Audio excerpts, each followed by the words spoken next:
Hi, this is Jen Rubin, Editor-in-Chief of the Contrarian. We're delighted to have back with us Senator Andy Kim from New Jersey. Welcome. Yeah, thanks for having me back.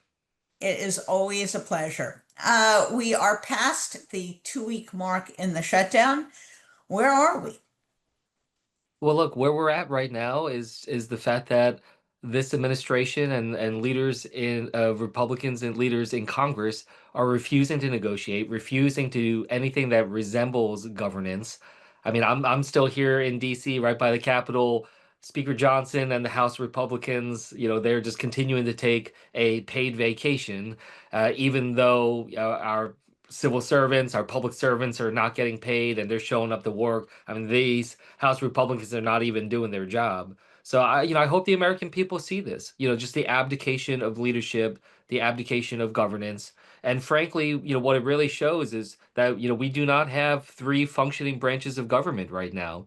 We have one branch of government, the executive, that's trying to bend the other two branches to their will. And right now they're being successful. And that's why we are in a constitutional crisis as a nation right now. Absolutely. Speaking about New Jersey, how many people do you believe are going to lose Medicaid on one hand, and secondly, will be so priced out of the Obamacare market that they won't be able to afford their premiums next year? Yeah, well, we don't know the exact number just yet in terms of the Medicaid loss because a lot of that depends on who's our next governor and whether or not, we're going to be able to offset some of these, and which is why, it's so important that we stand up against someone like Jack Ciattarelli, who's only going to do the business of Donald Trump, and elect Mikey Sherrill, who's going to actually stand up for the people of New Jersey. But what we do know is that, this is going to be devastating one way or another. There's no way that the state of New Jersey can offset all the funds that are being lost for healthcare when it comes to the federal government. And that's what I hope again that the American people see is just that what has this administration, this Republican majority been putting their time towards? They're saying, oh, well, look, the ACA subsidies, they don't expire to the end of the year. We got time to take care of that. Well, look, you know what else wasn't going to expire to the end of the year? The tax cuts for the billionaires that this Republican administration was tripping over themselves to try to get extended as quickly as possible. So we saw, the efforts that they went through to be able to extend those tax cuts for the billionaires and the biggest corporations. Meanwhile, they are doing the most historic cuts to healthcare in American history. 2025 will likely go down in history as a year where the biggest cuts to healthcare have ever happened in America. And that's what the American people need to see, that contrast of where their priorities are. And as I understand it, people in New Jersey, as elsewhere, are now getting their notices, beginning to get those notices of what their premiums may look like. And that in some cases may be double or even more what they're currently paying. Yeah, absolutely. I mean, we're seeing that all over the country. I think in New Jersey, people are still waiting as the open enrollment starts on November 1st. But the expectation is, yes, that we will likely see many see double, if not triple, what they're paying.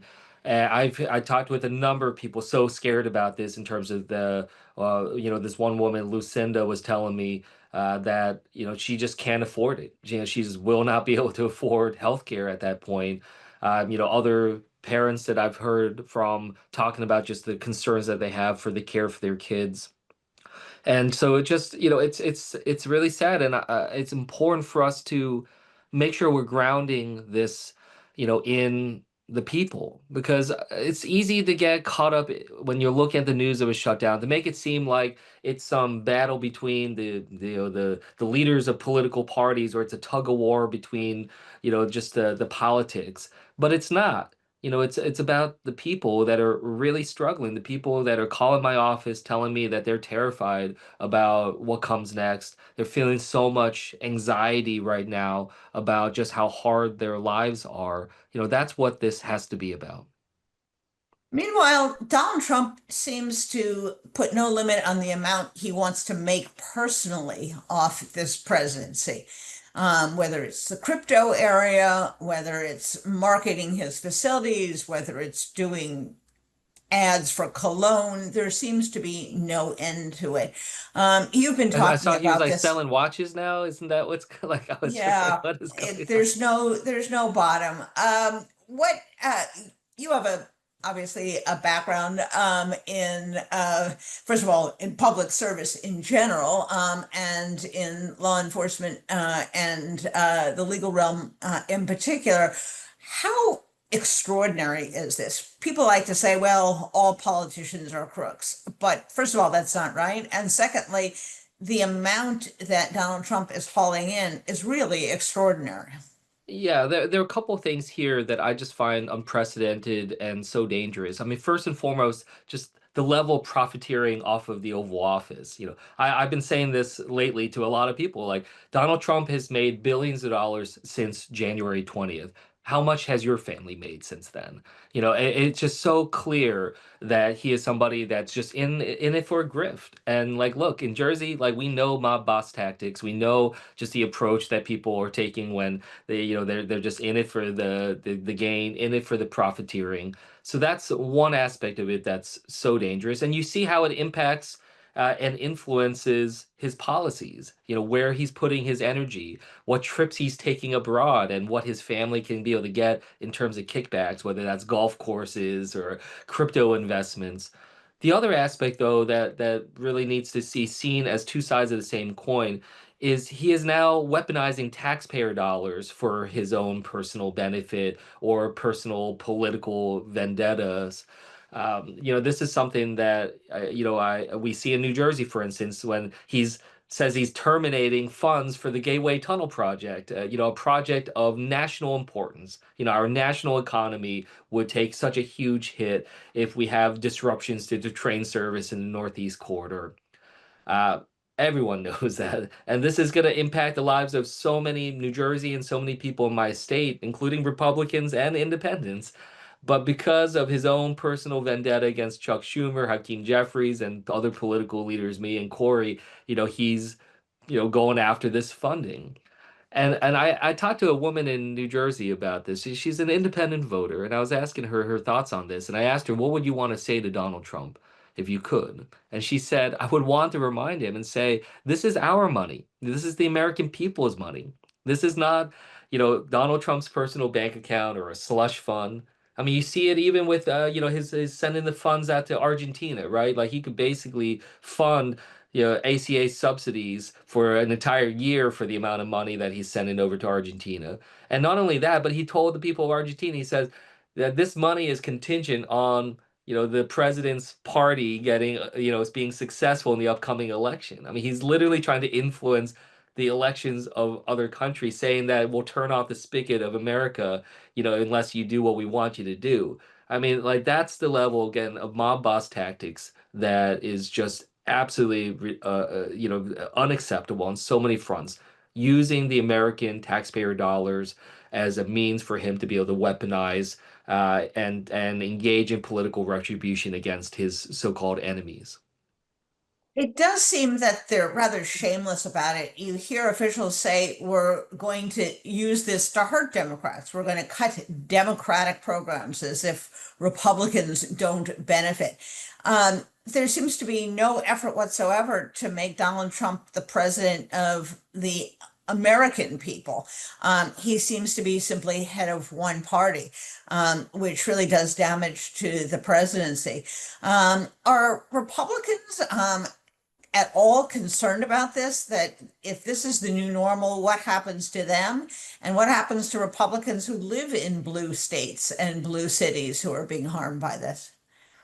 Look, I don't see the level of urgency that is needed. If I hear or see any statement or quibble here and there, it certainly is paltry compared to the enormity of this challenge. I mean, how can a democracy exist, if a leader is seeing themselves as the president only to the people that voted for them?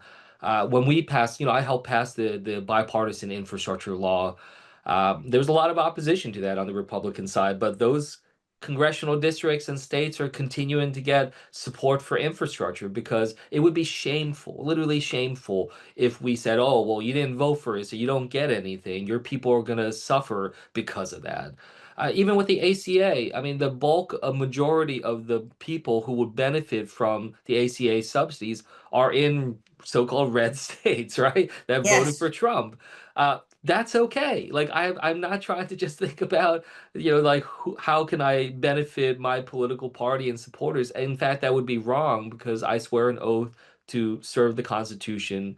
I am a U.S. senator. I support and trying to help everyone across this country. So it just shows you the damages there. But like it's severe. I don't want people to think that this is just like a process issue.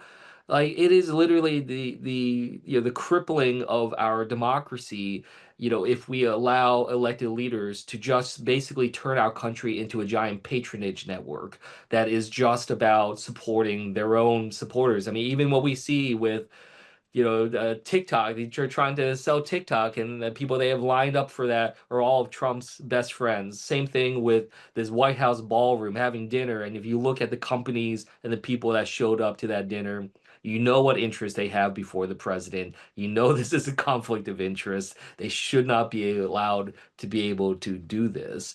And that's when things are, you really see things unraveling in such a deep and fundamental way.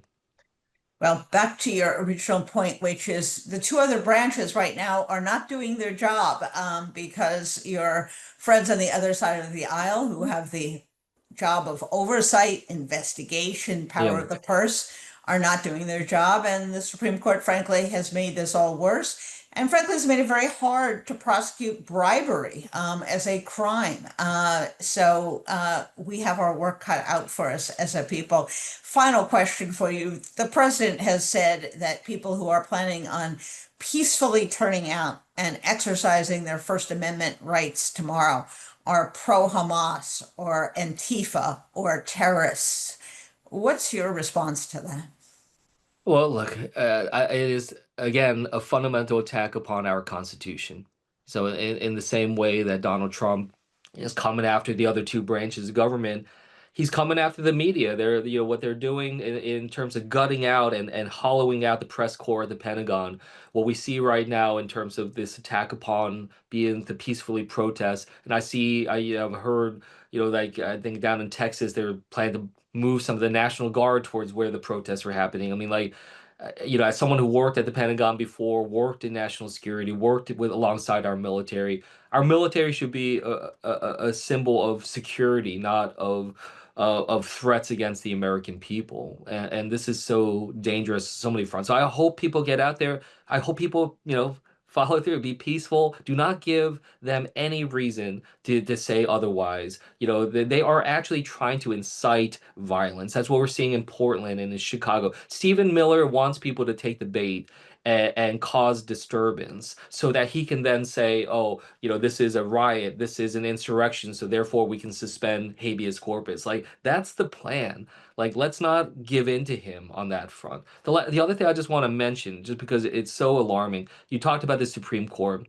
What is potentially about to happen with the Voting Rights Act Yes, is one of the most dangerous things I've seen yet. I mean, this is something that would systematically change our democracy. I look at the challenges with Trump and I see some things that look, it's damaging, but we can turn it around if we can. It may take a few years. There are other damages that are strategic damages that could fundamentally reshape this country. And I just wanted to point that out because I think absolutely. American people need to see this more for what it is. The gerrymandering, the partisan gerrymandering, that's a clear power grab. It's clearly cheating.